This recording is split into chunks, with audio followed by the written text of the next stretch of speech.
Hello friends, मेरा नाम है Hina Kharadi. I am nursing officer in AIIMS Bhopal. और आज मैं जा रही हूँ वहाँ जहाँ से मुझे मेरा लाइफ का टर्निंग पॉइंट लगता है। वो जगह जब मैंने कोचिंग की थी 2013 में नीट की। तो मैंने करी थी कोचिंग एसेंट से, जो कि देवपुर में है। कोटा में नहीं जा पाई थी, मेरे फादर ने मुझे नहीं भेजा था। तो मैं आज दिखाऊंगी आपको जहाँ से मैंने कोचिंग करी थी। ये है एसेंट, जहाँ से मैंने कोचिंग करी थी। 2 साल ड्रॉप लिया था। लाइफ में ना फेलियर बहुत ज़रूरी है।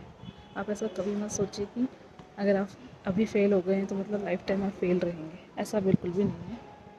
मैंने दो साल ड्रॉप किया था और मैंने दोनों साल मेरा हुआ नहीं। उसके बाद फिर मैंने बीएससी नर्सिंग का एग्ज़ाम दिया और फिर मेरा बीएससी नर्सिंग में हो गया। मुझे मिल गया उदयपुर आरएनटी मेडिकल कॉलेज, जो कि गवर्नमेंट।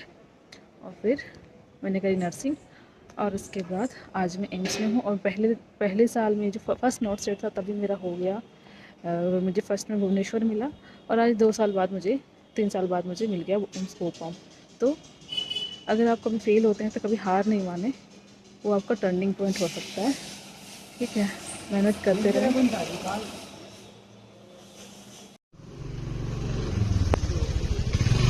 ये है एजेंट, यहाँ से हम लोग प्रॉब्लम सॉल्व वगैरह किया करते थे। और यहाँ पे मेरे गांव की एक लड़की, जो कि मेरी तरफ बीएससी नर्सिंग करना चाहती थी, पर उसे फॉर्म का आइडिया नहीं था। 12th के बाद उसने फॉर्म भरा, मतलब फॉर्म भर नहीं पाई, वो लेट हो गई थी। उसने मुझे कॉल किया कि दीदी मैं भी आपकी तरह नर्सिंग करना चाहती हूँ, लेकिन मैं फॉर्म नहीं भर पाई और प्राइवेट कॉलेज में मैं फ़ीस नहीं भर पाऊँगी, तो मुझे क्या करना चाहिए। तो मैंने उसे सजेशन दिया कि तुम एक बार के लिए, अभी तो आज ये साल तो चला गया, प्राइवेट कॉलेज में तुम एडमिशन ले नहीं सकोगे क्योंकि सारी सीटें ऑलमोस्ट भर गई थी और कहीं जाओगी भी तो फ़ीस ज़्यादा लगेगी। तो फिर मैंने उसे बोला कि तुम ऐसे एसेंट से कोचिंग कर लो नीट की, जिससे तुम्हारी बीएससी नर्सिंग की प्रिपरेशन हो जाएगी। तो इसलिए फिर उसने उसके बाद यहाँ पे एडमिशन ले लिया और वो अभी कोचिंग कर रही है। और मैं उससे आज मिलने आई हूँ। अभी थोड़ी देर में वो फ्री हो जाएगी तो मैं आपको उससे भी मिलाऊँगी। और वो यहाँ पे कोचिंग कर रही नीट की। अच्छी बात है कि अगर उसका नीट में हो जाता है तो बहुत अच्छी बात है और मुझे बहुत खुशी होगी। लेकिन अगर बाई चांस नहीं होता है तो एटलीस्ट उसका बीएससी नर्सिंग में कहीं गवर्नमेंट कॉलेज उसको मिल जाए, मे बी एम्स मिल जाए तो एम्स से बीएससी नर्सिंग कर लेगी। गरीब परिवार की बच्ची है तो अच्छा है उसके लिए।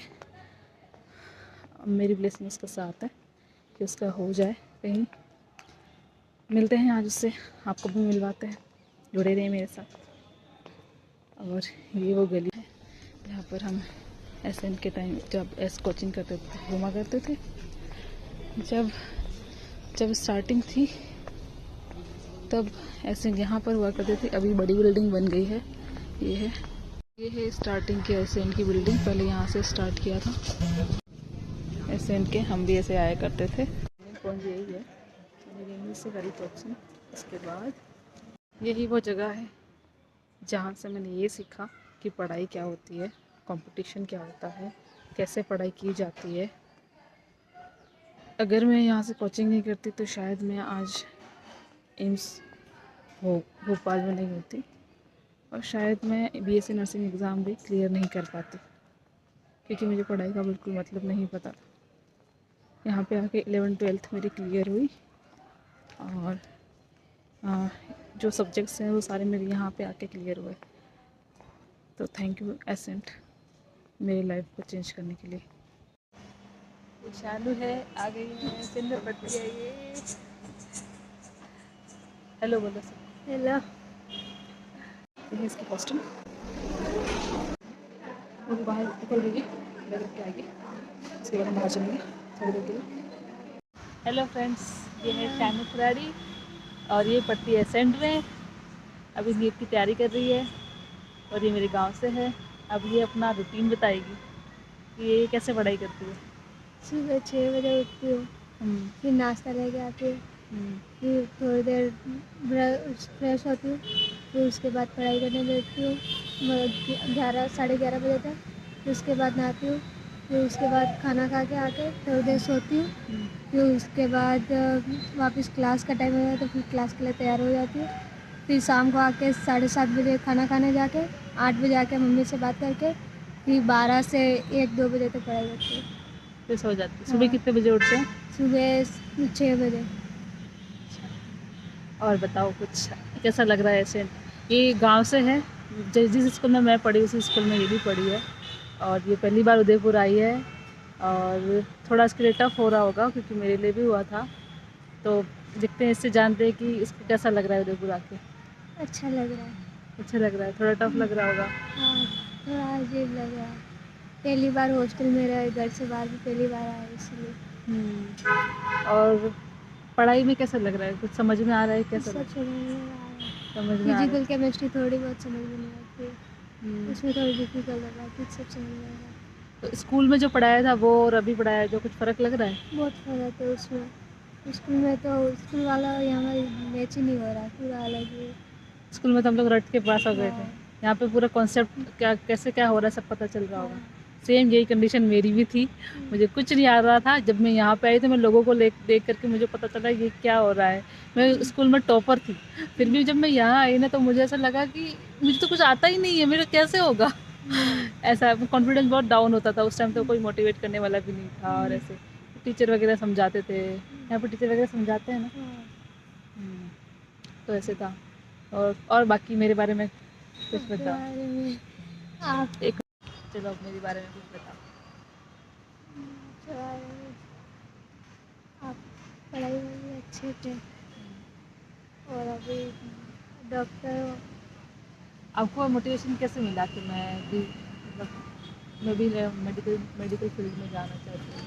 ऐसे कैसे मोटिवेशन फर्स्ट बार जब पता चला आप डॉक्टर बने तो तब 10th में ही सोच लिया था कि साइंस लेनी है। उसके बाद घर पे बोला था कि मेरे को कोचिंग करनी है, तो फिर मम्मी बोल रहे थे अभी कोचिंग तो नहीं हो पाएगी। फिर उसके बाद 12th के बाद निकल के फिर कॉलेज ढूंढी मम्मी ने, इन्होंने।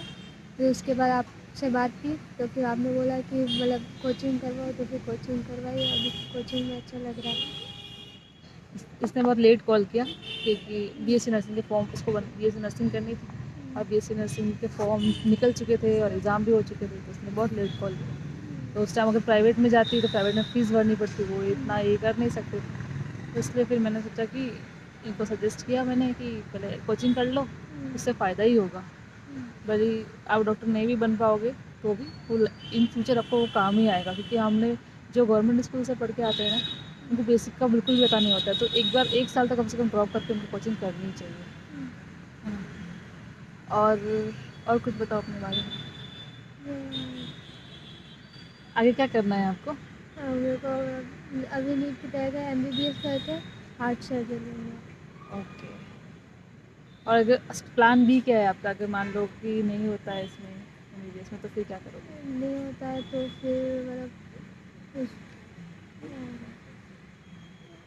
उसके बाद किसी मतलब तैयारी मतलब ना साइंस वाले में कुछ ना कुछ तैयारी करनी है। बीएससी नर्सिंग वगैरह कुछ कर सकते हो। BSc और नर्सिंग कोई से। दिक्कत नहीं, अगर आपका नहीं होता है एमबीबीएस में किसी कारणवश, तो आप बीएससी नर्सिंग कर सकते हो और एम्स में अच्छी सी जॉब लेके और आप डॉक्टर के बराबर सैलरी ले सकते हो, है ना? ओके, चलो bye. Bye friends, thank you.